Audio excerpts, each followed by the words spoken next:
아합은 모든 것을 가졌습니다. 어떤 사람보다도 모든 것을 허락받은 환경이잖아요.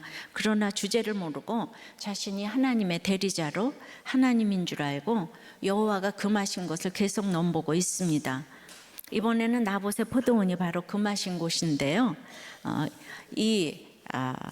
금하신 곳에 반응하는 이 인간의 군상들을 좀 알아보겠습니다. 첫째로 탐내는 아합이 있습니다. 1절 2절이에요. 그 후에 일이 있으니라 이스라엘 사람 나봇에게 이스라엘의 포도원이 있어 사마리아의 왕이 아합의 왕궁에서 가깝더니 아합이 나봇에게 말하 이르되 네 포도원이 내 왕궁 곁에 가까이 있으니 내게 줘 채소밭을 삼게 하라. 내가 그 대신에 그보다 더 아름다운 포도원을 내게 줄 것이요 만일 네가 좋게 여기면 그 값을 돈으로 내게 주리라 이제 합니다. 그 후에는 우리 지난 20장에 아합이 그릇된 긍휼로 괴수인 베나닷을 살려주잖아요. 그로 인해 너는 베나닷의 목숨을 대신할 것이라고 하나님의 심판의 경고를 받고 근심하고 답답해서 사마리아로 돌아온 후입니다. 근데 왔지만은 회개가 안 되니까 심판의 경고를 탐욕으로 풀어보고자 하는 아합을 또 보게 됩니다. 나봇이라는 이름은 열매들이라는 의미로 싹트다라는 동사에서 유래가 됐어요. 또 이스라엘이 아니에요. 이스라엘이라는 지명이 두 번이나 사용되고 있는데 한 번은 포도원의 소유자인 나봇의 출신지를 말하고요. 또 하나의 이스라엘은 하나님이 뿌리시다라는 뜻으로 부근에 풍부한 수량이 있는 샘이 있었고요.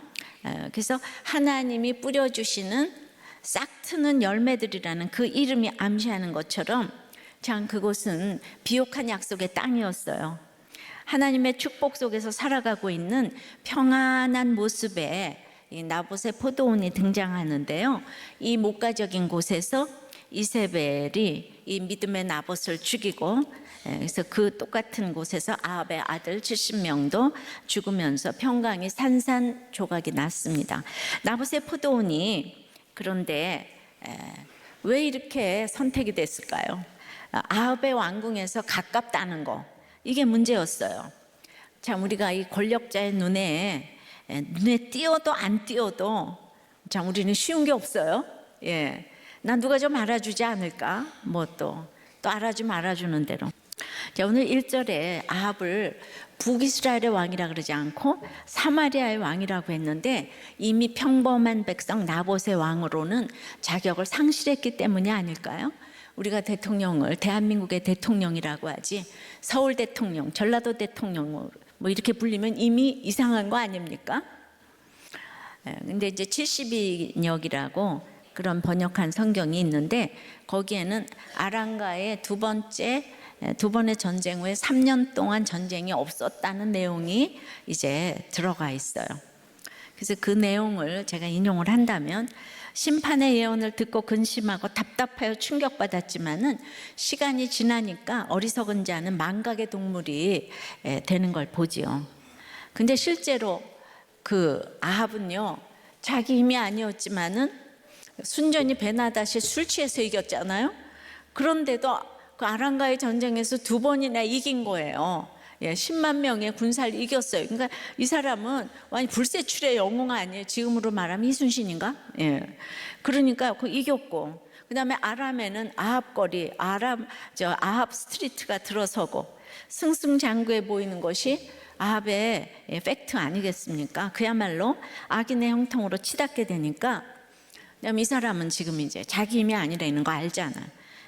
그래서 폭정을 일삼고 사치로 자기 과시로 모든 것을 일부러 잊고자 하는 것을 봅니다.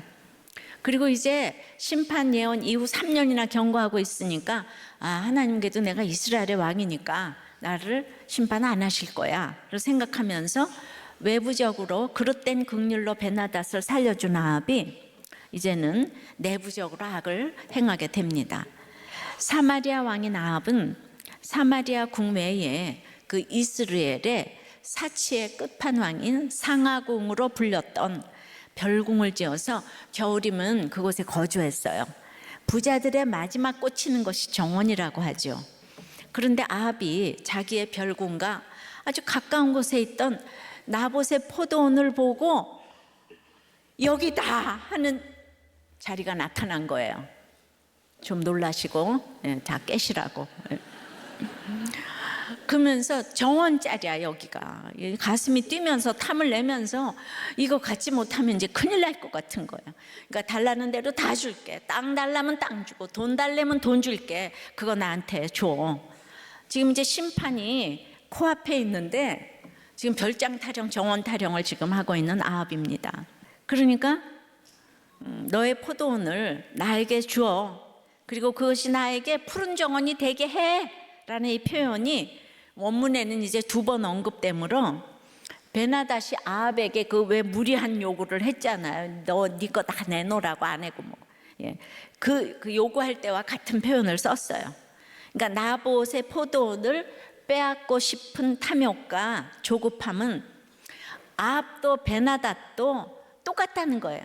신이나 불신이나 자기가 갖고 싶은 것을 이렇게 이제 갖고자 하는 탐욕은 이렇게 믿어도 안 믿어도 이제 다를 바가 없는 걸 이렇게 보게 되는데요. 자기가 죽을 시간, 심판받을 시간이 지금 제깍제깍 다가오고 있는데 지금 꿀 따먹고 있는 아합의 모습이 우리의 모습이 아닐까요? 인생은 밑둥지가 잘린 것과 같아요. 그러니까 시드는 것은 다 시간 문제예요. 그러니 지금 누구의 책망이라도 잘 받아들이고 고치려고 하는 것이 심판을 예비하는 최고의 모습이기 때문에 여전히 교훈과 책망과 바르게 함과 의로 교육하기에 유익한 말씀 묵상이 최고의 심판을 예비하는 비결 아닐까요? 예. 그러니까 여러분들이 시간 낭비 같아도 지금 그럼에도 불구하고 목장도 안 들어가시고 교회도 가끔 가다 오고 이러시면 심판을 예비하는 이 비결이 될 수가 없어요. 우리가 이렇게 하고 있는 게 지금 오늘 내일 죽어도 가장 심판을 예비하는 비결입니다. 적용해 보세요. 심판이 제깍제깍 다가오고 있는데 지금 눈앞에 꿀 따먹으며 탐내고 있는 것은 무엇입니까? 2번째입니다. 여호와께서 금하실지로다. 2번째는 여기 거절하는 나봇이 있는 거예요. 나봇 같은 사람이 있어요. 3절 4절이요. 나봇이 아합에게 말하되 내 조상의 유산을 왕에게 주기를 여호와께서 금하실지로다 하니 이스라엘 사람 나봇이 아합에게 대답하여 이르기를 내 조상의 유산을 왕께 줄 수 없다 하므로 아합이 근심하고 답답하여 왕궁으로 돌아와 침상에 누워 얼굴을 돌리고 식사를 아니하니 나봇은 아합 왕이 2절에서 지금 이제 포도원이라는 단어를 2번이나 사용하면서 그의 땅을 탐내니까 내 조상의 유산이라는 이렇게 표현을 이렇게 이제 하면서 2번이나 하면서 거절의 뜻을 분명히 드러내고 있어요. 그러면서 나봇은 내 조상의 유산인데 하나님이 여호와께서 금하신다고 금하실지로다. 아주 심플한 이 얘기를 말씀에 이것을 했습니다. 고대 근동 사회에서 일개 평민이 왕의 요구를 거절한다는 것은 그냥 목숨을 내놓는 일인 거죠. 그리고 선택의 여지가 없는 절대적인 명령이나 다름없는 거예요. 그러니까 이미 이 거래는 이 신정 국가에서 공정한 거래라고 할 수 없는 거예요. 근데 아합이 그 나봇이 거래를 받아들인다면 그건 이제 로또 맞는 거죠. 왜냐하면 지금 뭐든지 원하는 거 다 준다 그러잖아요. 그죠? 그리고 정원이 그냥 유명한 정원이 되면은 내각에도 이제 좀 이제 그 자리 하나 받지 않을까요? 그러니까 나봇으로서는 그거 하나 줌으로 어마어마한 그 승산이 있는 그리고 이제 로또 맞는 것인데 이걸 이제 거절했어요. 그리고 그 한 나라를 다스리는 왕으로서는 이러한 별궁 근처에 땅을 매입하겠다는 의사를 밝히는 게 하나도 별다른 문제가 되지 않아요. 왕이 원하겠다는데, 그러니까 우리는 이제 성경을 구속사적으로 읽지 않으면 이게 굉장히 불편부당해 보이는 얘기죠. 그럼 한마디로 왜 나봇은 이 땅을 거절했을까요? 파는 거를. 왜 거절했을까요? 예, 왜 거절했죠? 예, 여호와께서 금하셨기 때문에. 아유, 좀 이렇게 큐티를 이렇게 하시라고. 여호와께서 왜 금하셨나요? 예. 자, 땅은 기업이에요. 예. 이스라엘은 가나안 정복 전쟁 때 수십 년의 광야 생활 등 도저히 이길 수 없는 전쟁을 하나님의 구원하심과 인도하심으로 얻게 된 땅이에요. 그 이스라엘 땅이. 그래서 이 땅은 하나님이 허락하신 약속의 땅, 약속의 기업이라고 불려졌고, 그리고 궁극적인 소유권은 그 땅을 차지하게 하신 하나님께만 있는 거예요. 예, 이 땅의 소유가 하나님이에요. 그러므로 양도, 매도, 착취가 다 금지되었는데, 그 믿는 왕이 하나님의 규례를 어기고 또 죄악된 방법으로 이를 탐내는 지금 그 왕이 말이 안 되죠. 그러니까 나봇이 거절을 했어요. 예. 그러니까 이 하나님의 다스림을 받는 이스라엘을 상징하기도 하는 이 포도원, 포도원을 애굽의 삶과 산업을 상징하는 채소밭, 즉 정원으로 바꾸려는 그 아합의 행동은 하나님을 전혀 신뢰하지 않는 이런 모습을 보여주고 있죠.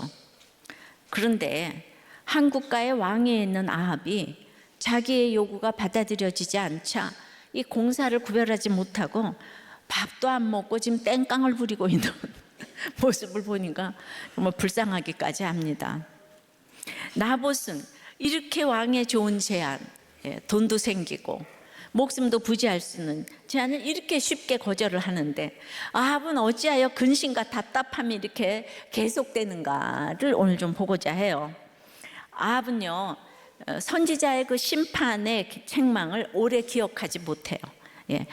그리고 이제 그 하나님 말씀으로 자기 탐욕을 다스리지 못했습니다. 그러니 회개해야 하는 문제를 쾌락으로 이제 풀어보고자 하니 되겠습니까? 자기 지위로 모든 것이 가하나 가하지 않는 것이 있다 그랬잖아요. 이건 이제 구원 때문인데요.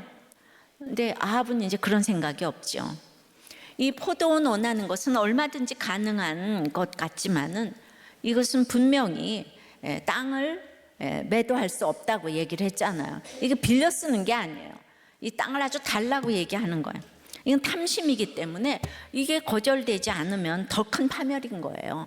예, 그러니까 이런 지금 이렇게 해서 이거를 사고 팔고 하는 걸 했다면은 하나님의 법을 어긴 거기 때문에 영원히 이스라엘이 멸망할 짓을 했기 때문에 여기서 이쯤에서 아합 집 하나 멸망하는 걸로 끝나야 되는 거예요.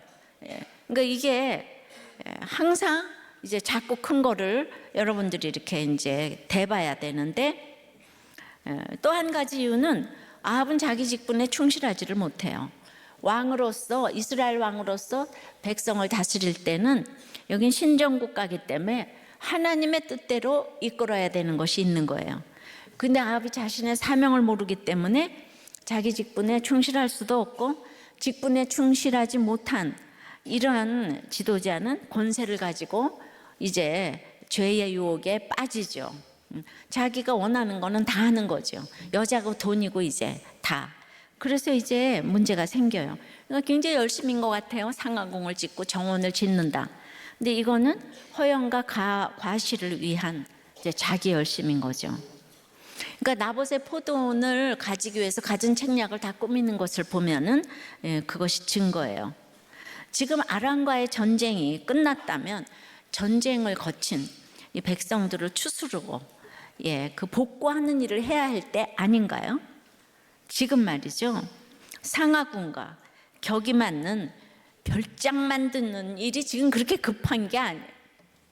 미관을 생각하면서 지금 이길 수 없는 전쟁을 지금 이기게 해줬는데, 이 상하궁 짓는 게 말이 됩니까? 그런데 왕이 백성의 이익을 위한 하나님의 법과 규례를 다 정해놓고 자기는 예외라는 거예요. 이게 높은 자리에 올라가기 전에는 모르는데 올라가 보니까 자기밖에 없는 거예요. 자기한테 명령을 하는 사람이 없는 거예요.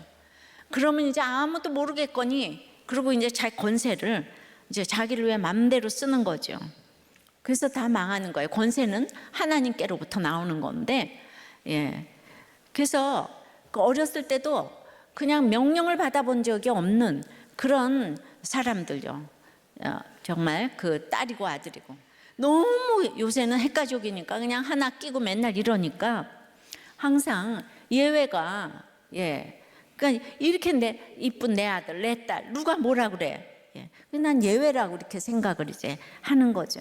그러니까 자기보다 높은 사람이 없는 이 사람은 참 문제인 것 같아요. 저는 그래서 이제 아합에 대해서 생각을 좀 해봤습니다. 사실 그 아합이 있잖아요. 가뭄이 3년 6개월 왔는데 얼마나 힘들었겠습니까? 근데 가뭄도 힘든데 아합이 더 힘든 거는 그것을 엘리야 탓으로 돌리면서 엘리야를 죽이려고 쫓아다녔잖아요. 3년 6개월. 이게 더 힘든 거예요. 그러니까 똑같이 가뭄이 왔는데 엘리야는 이타적이잖아요. 그런데 그냥 아합은 그 말을 했다는 엘리야를 그냥 죽일 듯이 쫓아다니니까 그게 병이 되는 거예요. 그냥 그거 막 그냥 이게 뇌가 다 소진되는 거죠. 미워하느라고. 가뭄보다 그게 훨씬 힘든 것 같지 않아요, 여러분? 근데 게다가 이제 섬기던 바알 선지자 850명이 죽었는데 자기가 좋아하던 거 지금 다 없어졌다고요. 850개. 그냥 우상 딴지 850개. 그러니까 그것도 기가 막힌데 이 베나닷은 이길 수 없는 싸움인데 거기도 2번이나 곤욕을 치르고 기사회생했는데 이 멘탈이 정상이겠어요? 정상이 아닌 이 사람이 지금 정치를 했으니 기가 막힌 거죠. 그래서 그 베나닷의 생명을 대신하리라 그 샴페인 예언으로 아합이 마음이 상하여 화를 내었던 것처럼 지금 나봇의 포도원 사건에서도 또 근심하고 답답해가지고 지금 식음을 전폐하고 있는 거예요. 나봇의 정당한 대답을 듣고도 자신의 탐욕을 부끄러워하기보다는 그냥 이 사람은 정답만 얘기를 하면 마음이 상하고 화를 내는 거예요. 분노 조절 장애가 있는 거예요. 격분하는 거예요. 이렇게 영적인 일에 둔감하고 고집과 탐욕이 있는 자들은 언제나 이렇게 분노와 근심에 휩싸이기가 쉬운 거예요. 누가 말을 하면 그대로 듣는 법이 없는 거예요.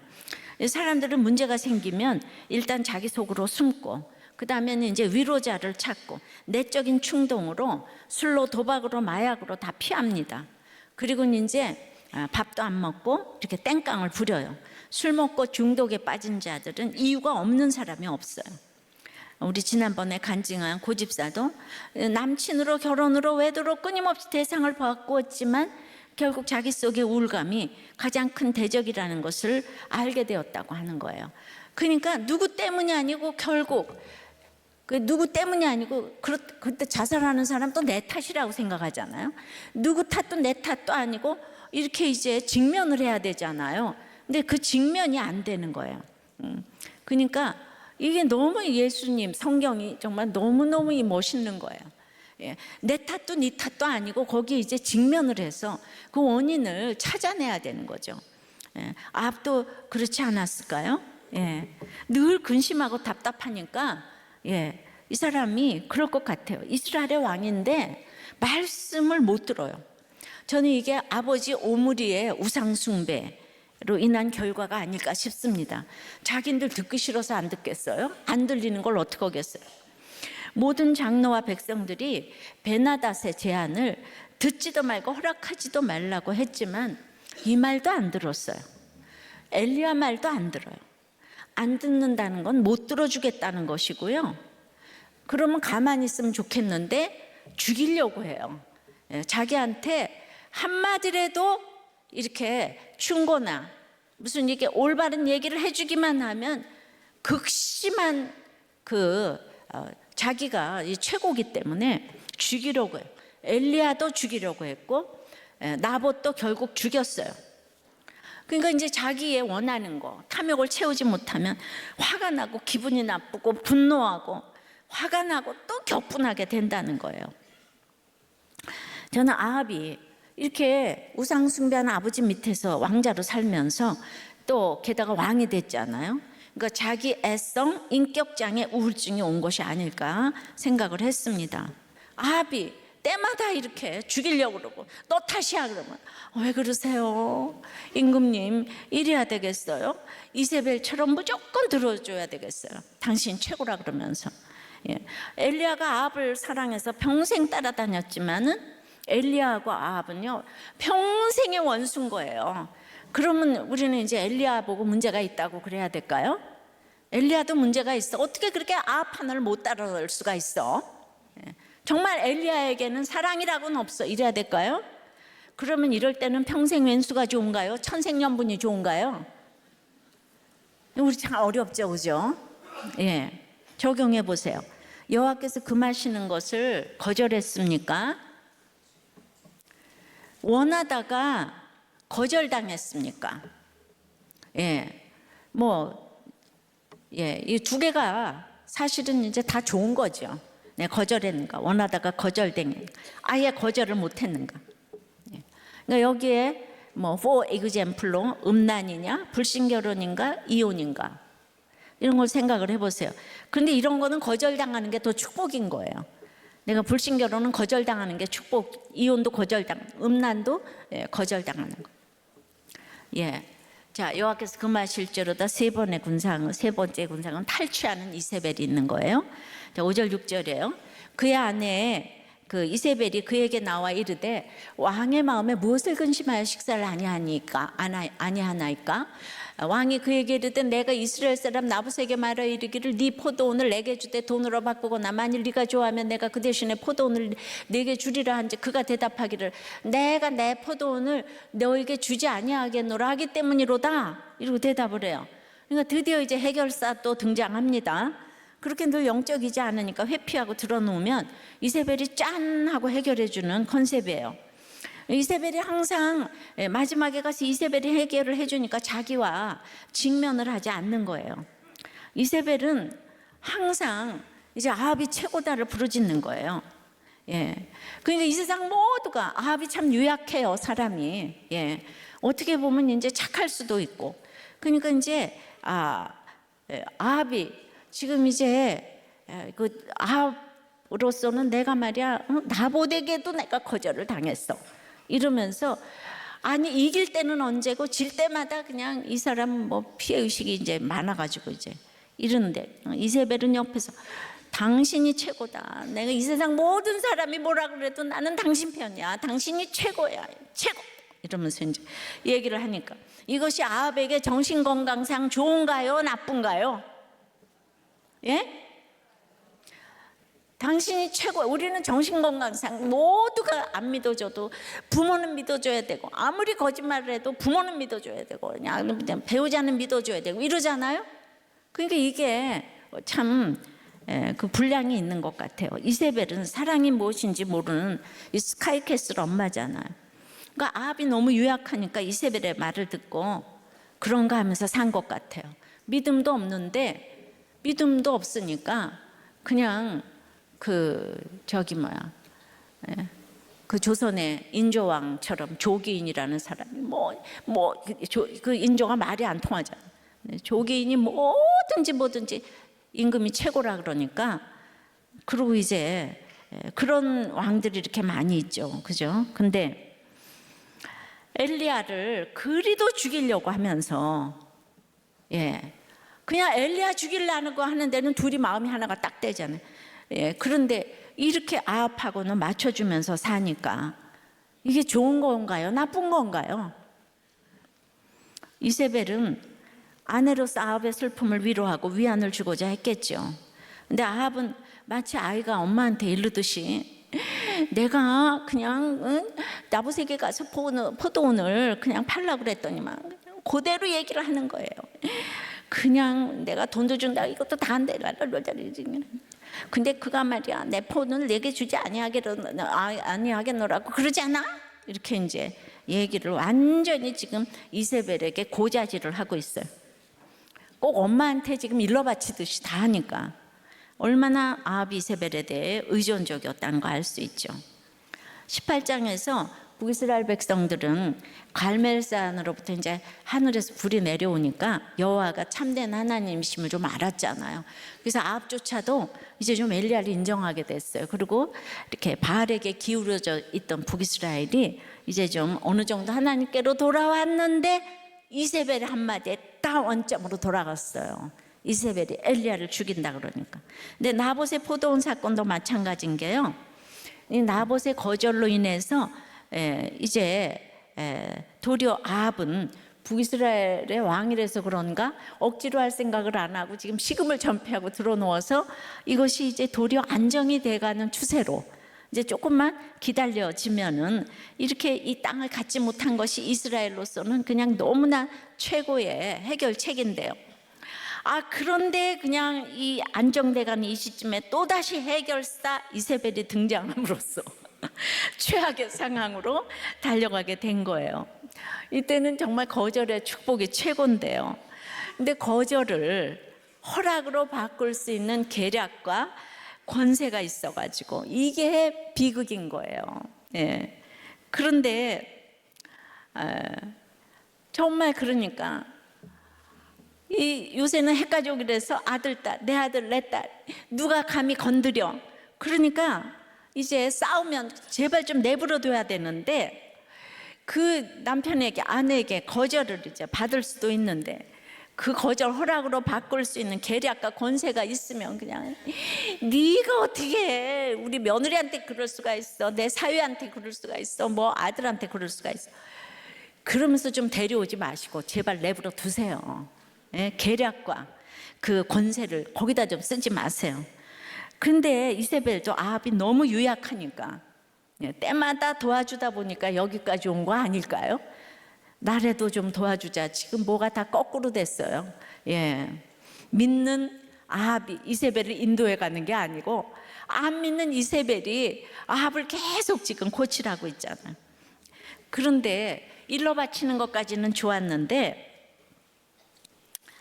지금 이제 그 나봇이 내 포도원이라고 내가 내 포도원을 너한테 주지 않겠다고 그렇게 얘기를 했는데 나봇은 그렇게 얘기하지 않았거든요. 조상의 유산이기 때문에 이거는 여호와께서 금하신다고 했지 내 포도원이니까 내가 주지 않겠다고 했지만은 그렇게 얘기한 적이 없는 거예요. 고의적으로 사실을 말하지 않는 것은 거짓말과 다를 바가 없죠. 하와가 선악과 이제 먹으면 그 정령 죽으리라 하나님 그러셨는데 죽을까 하노라 이걸로 바꾼 것처럼 하나님의 계명을 지금 가감해 가지고 끙끙 지금 앓고 있는데 저는 이야말로 인격 장애가 아닌가 싶어요. 나봇은 이름 없는 평민이었지만은 이렇게 말씀을 지키려고 한 의인인 반면에 아합은 자기 욕심을 채우기 위한 아주 패역한 지도자였음을 지금 알 수 있죠. 이러니까 이제 해결사가 등장해서 이 말을 들었잖아요. 해결책이 또 등장이 됩니다. 7절에 그의 아내 이세벨이 그에게 이르되 왕이 지금 이스라엘 나라를 다스리시니까 일어나 식사를 하시고 마음을 즐겁게 하소서. 내가 이스라엘 사람 나봇의 포도원을 왕께 드리리이다 이러는 거예요. 그러니까 남편 아합을 지금 이제 비꼬는 표현으로 당신 지금 이스라엘 나라를 다스리고 있는 거 맞아요? 이러면서 이 이세벨은 자기는 에빨의 딸이잖아요. 아니 왕이 돼가지고 그까짓 거 무슨 평민 땅 하나 뺏는 거를 죽이면 되고 뭐 하면 되지 이해를 지금 이제 할 수가 없는 거예요. 그러니까 당신은 왕이면 왕답게 처신하세요. 내가 포도원 찾아줄 테니까 뚜그지고 일어나서 식사해요. 너무 멋있잖아요, 그죠? 예, 그래가지고 뭐 이거는 완전히 그냥 이스라엘 왕이다. 남편의 간절한 소원을 내가 다 선물로 줄 테니까 일어나. 이거 현모양처 아닙니까? 사탄은 병 주고 약 주고 수법을 씁니다. 정말 분별이 어렵습니다. 그래서 그러므로 그래도 신결은 중요합니다. 8절서부터 보면 이제 계략이 나오는데 아합의 이름으로 편지를 쓰고 인을 치고 봉하여 그의 성읍에서 나봇과 함께 사는 장로와 귀족들에게 보냈어요. 그러니까 아합의 이름으로 악한 음모가 차질 없이 이루어질 수 있도록 공문을 작성하고 아합의 옥새로 딱 임봉을 했어요. 부부가 한 몸이라고 이렇게 공권력을 낭비하면 안 돼요. 이제 심판이 기다리고 있어요. 그리고 9절에 보면은 금식을 선포하고 나봇을 백성 가운데 높이 앉힌 후에 10절에 또 증인 불량자 두 사람을 그의 앞에 마주 앉히고 그에 대하여 증거하기를 나봇의 죄목이 네가 하나님과 왕을 저주하였다 하게 하고 곧 그를 끌고 나가서 돌로 쳐 죽이게 하라. 지금 이게 나봇의 죄목이에요. 그러니까 이스라엘 나라에서 공적인 금식을 선포하는 거는 나라적인 재앙을 맞아서 이 공동체 속에 숨겨진 악행이나 죄에 대해 집단적으로 회개하는 건데, 그냥 이 금식을 함으로 나봇이 심각한 범죄를 저질렀다는 것처럼 그것을 이제 이렇게 정당화하려는, 그리고 이제 율법대로 격식을 갖추기 위해서 불량자 거짓 증인을 세우고 누구나 볼 수 있도록 높이 앉혔어요. 전공법을 쓴다 이거죠. 돌로 쳐 죽이는 것이 율법이니까 돌로 쳐 죽이려면 동네 사람들이 같이 가담해야 되고, 그래야 뒤탈이 없잖아요, 그죠? 이스라엘 사람들은 너무 어려워서 하나님 이름을 부르지도 못하는데 그 하나님을 저주했다 그러니까 이거는 완전히 이제 돌로 쳐 죽여야 될 죄인 거예요. 여러분 여기까지 봐봐요. 이세벨이 얼마나 지금 율법에 정통합니까? 이방 여자가 율법을 잘 알고 있을 뿐 아니라 아주 가증하게 자기 개인적 욕심을 채우는데 철저히 이용해요. 똑똑한 사람들은 주님 못 만나도 성경으로 얼마든지 욕심을 채웁니다. 그러니까 이런 비서, 이런 아내 최고 아닙니까?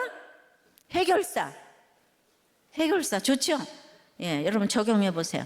여러분은 이런 이세벨 같은 해결사 배우자가 좋습니까? 하나님의 뜻을 찾는 배우자가 좋습니까? 다시 말하면 여러분은 말은 그러죠. 근데 나쁜 남자 예쁜 여자 좋아하죠? 하나님의 뜻을 찾는다면 고리타분하게 생각돼서 싫죠? 마음에 손을 얹고 생각해봐요. 네 번째는, 그런데 동조하는 장로와 귀족이 있는 거예요.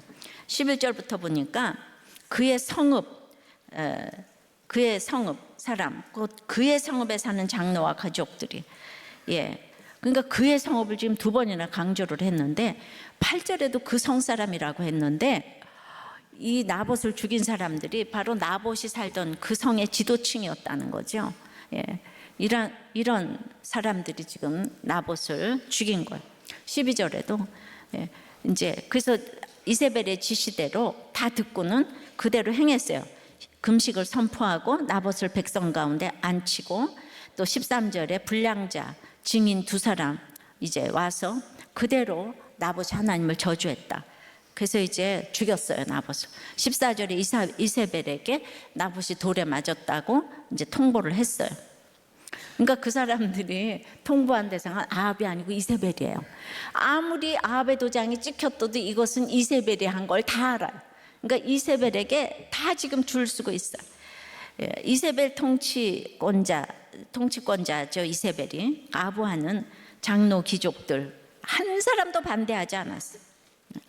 누구보다도 이 막강한 왕의 권력을 거절했던 그 나봇이 얼마나 경건한 사람인지, 또 얼마나 결백한 사람인지 잘 알고 있었을 장로, 귀족 같은 이웃 사람들, 한 사람도 나봇을 위해서 변호해주지 아니하고 다 나봇을 죽게 했다는 거예요.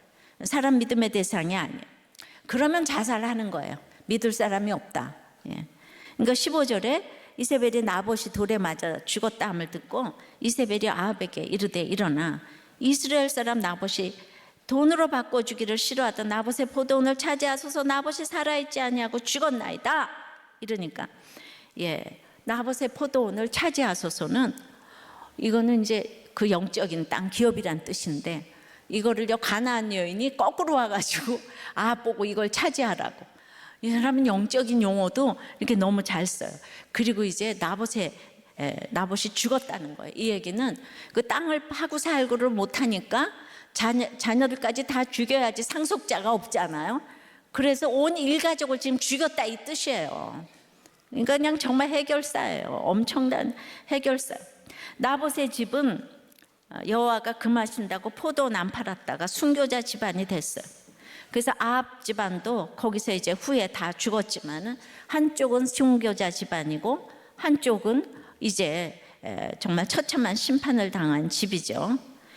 그래서 현재 고난은 잠깐이고 장차 이루어질 영광은 비교할 수 없다는 거, 이거 아셔야 되는데 16절에 아합은 나봇이 죽었다 함을 듣고 곧 일어나서 그 포도원 차지하러 그리로 내려갔대요. 아합은요, 좀 물어도 봐야 되잖아요. 그냥 이세벨을 너무나 지금 이제 믿어서 이런가요? 그냥 막 그거 생겼다 그러니까 응 알았어. 그리고 막 일어나서 좋아서 지금 가요. 예. 그렇지만 성경은 여전히 이스라엘 사람 나봇의 포도원이라고 이렇게 지금 강조를 하고 있습니다. 적용해 보세요, 여러분. 알면서도 동조하는 악은 무엇입니까? 동조하는 그룹에 있습니까? 예. 또 동조하는 그걸 생각을 좀 해보십시오.